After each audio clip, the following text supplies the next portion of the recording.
Delphine. Oui, alors est-ce qu'il y a des questions, des compléments par rapport à des choses qui auraient été omises, sachant que bon, on est forcément contraint au niveau de la restitution. Il ne s'agit pas de refaire tous les débats, hein, parce que... Bon. Oui, si. Ouais, juste pour revenir un petit peu au siècle dernier, à une époque où le transparent était une révolution. On avait des cours à l'UFM pour créer un transparent. On avait des lignes budgétaires, un nombre de transparents limité à utiliser dans l'année. On achetait nos feutres de couleur, ça c'était l'innovation. On faisait participer l'élève en lui proposant de compléter lui-même le transparent, de le proposer et de le présenter à la classe. Après est arrivé le vidéoprojecteur et peut-être plus tard parlerons-nous du numérique au passé. Ce qui est rassurant, c'est que vous y êtes arrivé finalement. Ça a marché. Donc il n'y a pas de doute, c'est peut-être une des conclusions qu'on tirera de cette journée, à savoir que voilà, bon, on a de l'ambition, on sait qu'il va falloir qu'on avance, qu'il va falloir oser, comme je l'ai dit en tout début. Il n'y a pas de doute, on y arrivera, hein, mais encore faut-il être très volontariste dans ce domaine.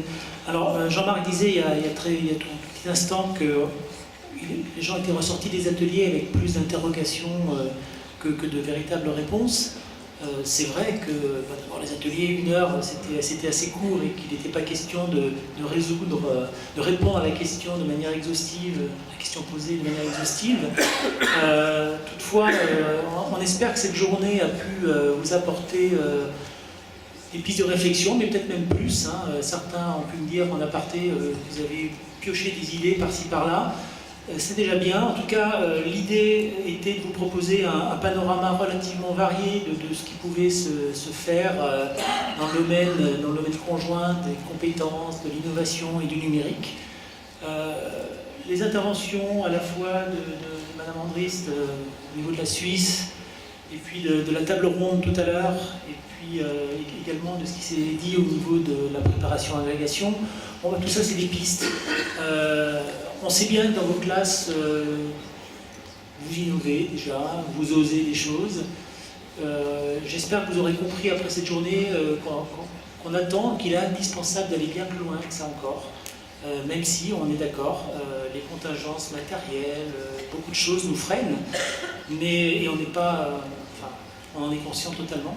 Ceci dit, là, on est vraiment à un carrefour important. Et il nous faut réussir cette évolution-là, hein, de manière indispensable. Jean-Marc, peut-être 2 mots de plus. Oui, si je peux me permettre, hein, juste pour vous dire le plaisir qu'on a eu à vous rencontrer, mais vous êtes un public convaincu. Alors, pour nous, inspecteurs, qui cherchons quand même à faire bouger un peu les lignes, effectivement, on ne peut que s'appuyer sur les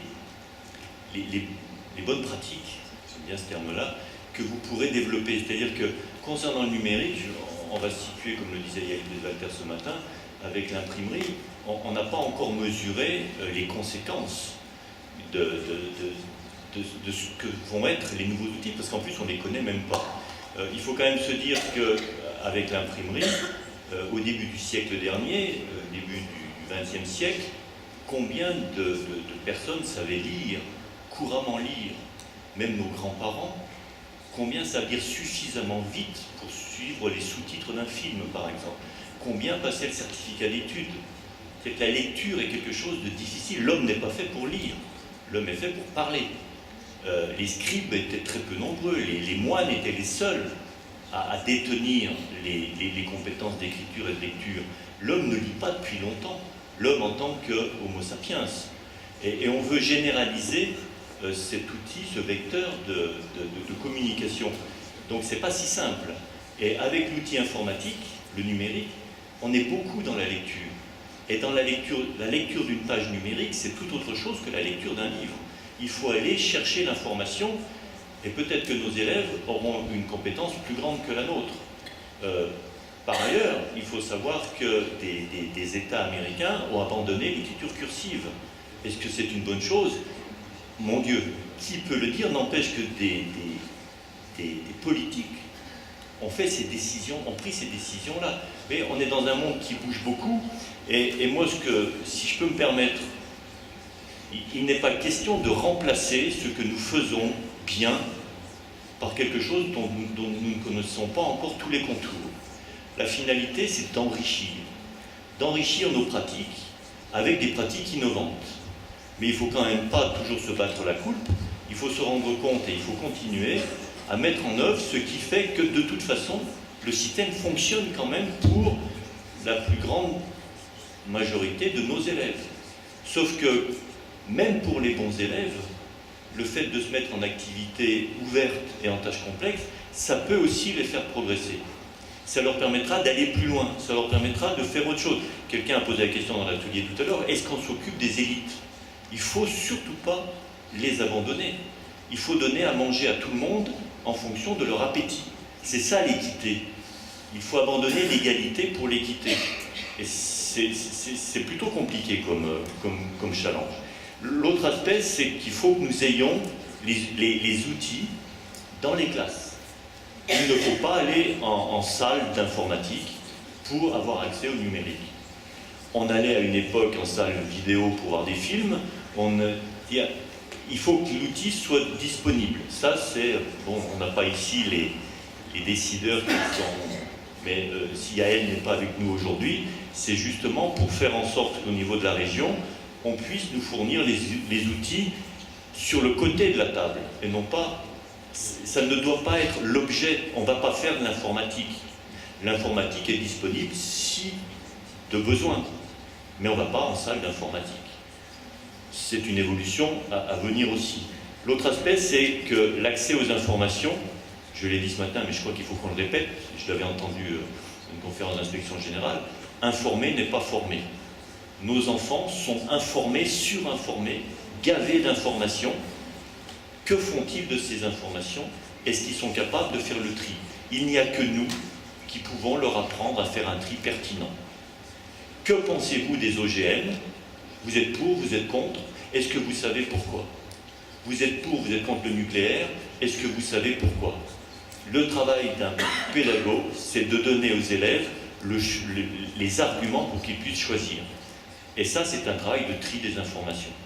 Et puis, le dernier point, avec la pédagogie inversée, et le travail d'Agrég Lettres, quid de la motivation des élèves, et quid du déport à la maison de ce qu'on n'a pas eu le temps de faire en classe. Il faut qu'on réfléchisse à la possibilité des élèves de faire à la maison ce qu'on attend d'eux, le travail sur les forums en particulier. Est-ce que tous les élèves à la maison ont eu un environnement, un contexte qui leur permet de travailler de cette façon-là? Et si ça n'est pas le cas, est-ce que dans l'établissement, il y a cette possibilité-là, avec des cours, des études surveillées ou des pôles au CDI voilà. Et comment inciter ces élèves, au lieu de ne rien faire, d'aller faire ce travail qui est attendu d'eux. C'est-à-dire que le déport inversé des activités nécessite de prendre en considération l'incitation et la motivation, parce que les élèves les plus fragiles ne sont pas ceux qui sont le plus motivés. Voilà. Merci beaucoup, en tous les cas, pour la richesse de cette journée.